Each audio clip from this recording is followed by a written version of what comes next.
Hello friends, welcome to Nisha's kitchen. இன்றைக்கி நம்ம எல்லாருக்கும் பிடிச்ச வேர்க்கடலை பக்கோடா எப்படி செய்கிறதுன்னு பார்க்க போகிறோம். அதுக்கு முன்னாடி நம்ம சேனலுக்கு சப்ஸ்கிரைப் பண்ணாதவங்க சப்ஸ்கிரைப் பண்ணிவிடுங்க. இப்போ இதுக்கு தேவையான பொருட்கள் என்னென்னா, 1 கப் அளவுக்கு பச்சை வேர்க்கடலை, 3 டேபிள் ஸ்பூன் அளவுக்கு கடலை மாவு, இஞ்சி பூண்டு விழுது 2 டேபிள் ஸ்பூன், காஷ்மீரி காஞ்ச மிளகாய் தூள், அப்புறம் உப்பு, 2 டேபிள் ஸ்பூன் எண்ணெய். இப்போது இது எல்லாத்தையும் மிக்ஸ் பண்ணி நம்ம பக்கோடா எப்படி செய்கிறதுன்னு பார்க்கலாம் வாங்க. ஒரு பவுலில் நம்ம எடுத்து வச்சுருக்க வேர்க்கடலையை சேர்த்துக்கலாம். பாருங்கள், நான் பச்சை வேர்க்கடலை எடுத்திருக்கேன். இப்போ சப்போஸ் உங்களுக்கு பச்சை கிடைக்கல அப்படின்னா நீங்கள் ரோஸ்டட் கூட எடுத்துக்கலாம், பட் பச்சை எடுத்துக்கிறது பெட்டர். இப்போது இந்த வேர்க்கடலையில் நம்ம எடுத்து வச்சுருக்க இஞ்சி பூண்டு பேஸ்ட்டு சேர்த்துக்கலாம். இதை நல்லா மிக்ஸ் பண்ணிடலாம்.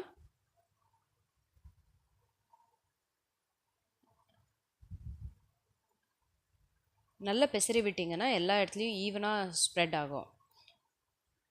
இது நம்ம வீட்டில் கெஸ்ட் வந்திருக்கும் பொழுது, இல்லை பசங்க வீட்டில் இருக்கும் பொழுது ஈவினிங் ஸ்நாக்ஸாக இதை நம்ம செஞ்சு கொடுத்தோன்னா ரொம்ப ஹெல்த்தியும் கூட. நம்ம கடையில் வாங்கி கொடுக்குறத விட இது மாதிரி வீட்டிலே ப்ரிப்பேர் பண்ணிடுறது பெஸ்ட். இது பார்த்திங்கன்னா ஒரு 5 to 10 மினிட்ஸ் கூட ஆகாது நம்மளுக்கு இது செய்யறதுக்கு.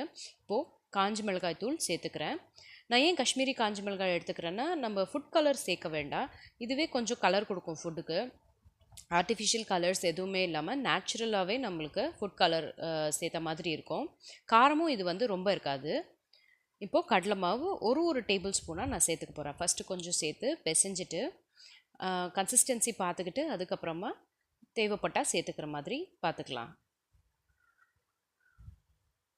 இப்போது கொஞ்சமாக எண்ணெய் விட்டுக்கோங்க. எண்ணெய் விட்டு நல்லா பெசரி விட்டுக்கோங்க. நம்ம எப்பயுமே தண்ணி கலந்து பெசறதுக்கு பதிலாக இது மாதிரி எண்ணெய் கலந்து பெசறணுன்னா நம்ம அடுப்பில் பொரித்து எடுக்கும் பொழுது நம்மளுக்கு எண்ணெய் நிறைய உறிஞ்சிக்காமல் இருக்கும்.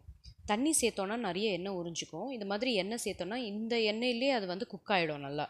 ஸோ நம்மளுக்கு நிறைய எண்ணெய் எடுத்துக்காது.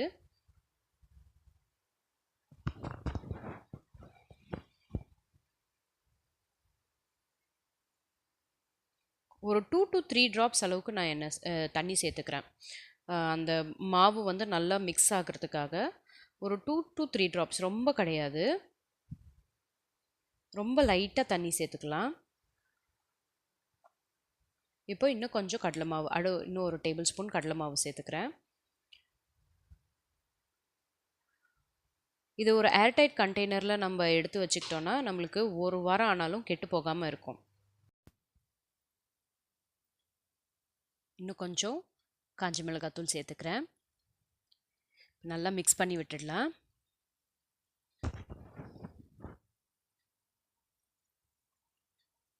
இப்போது நம்மளுடைய பக்கோடா மிக்ஸ் ரெடி ஆயிடுச்சு.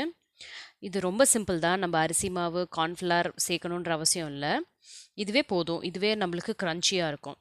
சரி, இப்போ இதை நம்ம பொரிச்சு எடுத்துடலாம். வானலில் எண்ணெய் சூடானதும் அடுப்பை மீடியம் ஹீட்டில் வச்சுக்கோங்க.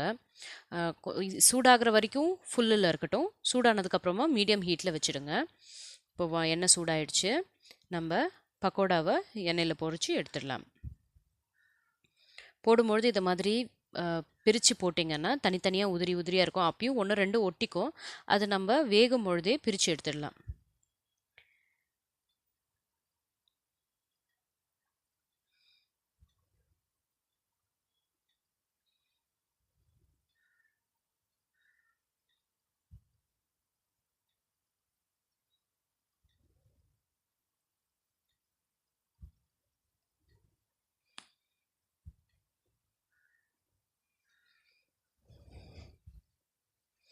முந்திரி, பிஸ்தா அதில் தான் அந்த மாதிரி நட்ஸில் தான் எனர்ஜி நிறைய இருக்குதுன்னு கிடையாதுங்க. இந்த மாதிரி வேர்க்கடலையிலையும் எனர்ஜி நிறைய இருக்குது. இது நம்மளுக்கு சீப்பும் கூட, உடம்புக்கு ரொம்பவும் நல்லது. ஓகே, இப்போ நம்மளுக்கு நல்லா வேகுது பாருங்கள். இப்போது இதை இப்படி கிளறி விட்டுட்டே இருந்தோன்னா, ஒரு கொஞ்சம் அந்த நுரை அடங்கினதுக்கப்புறமா இது மாதிரி கிளறி விட்டுட்டே இருந்தோன்னா அந்த ஒட்டிக்கிட்டு இருக்க அந்த வேர்க்கடலைலாம் தனித்தனியாக பிரிஞ்சு வந்துடும். புதுசாக செய்கிறவங்களுக்கு எப்படி கன்சிஸ்டன்சி தெரிஞ்சுக்கிறது அப்படின்னா, இப்போ நீங்கள் போடும்பொழுது இருந்த நுரையை விட அப்படியே நுரை குறைஞ்சிட்டே வரும். அப்போ அது வெந்துடுச்சு அப்படின்னு நம்ம தெரிஞ்சுக்கலாம்.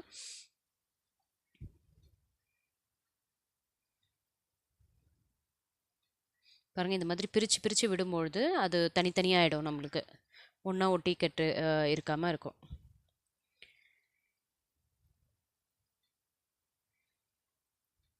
இப்போ நம்மளுக்கு பக்கோடா ரெடி ஆகிடுச்சு. நம்ம இதை பிளேட்டில் எடுத்து வச்சிடலாம்.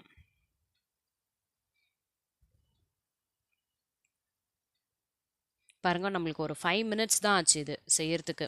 வீட்டில் கெஸ்ட் வரும்பொழுது இல்லை குழந்தைங்களுக்கு ஈவினிங் ஸ்நாக்ஸாக நம்ம சிப்ஸு அது இதுன்னு கொடுக்கறதுக்கு பதிலாக இது மாதிரி நம்ம செஞ்சு கொடுக்கலாம். அவசியம் இதை ட்ரை பண்ணி பார்த்துட்டு எப்படி இருந்ததுன்னு கமெண்ட் பாக்ஸில் கமெண்ட் பண்ணுங்கள். இந்த வீடியோ உங்களுக்கு பிடிச்சிருந்தால் லைக் பண்ணுங்கள், உங்கள் ஃப்ரெண்ட்ஸுக்கும் ஷேர் பண்ணுங்கள்.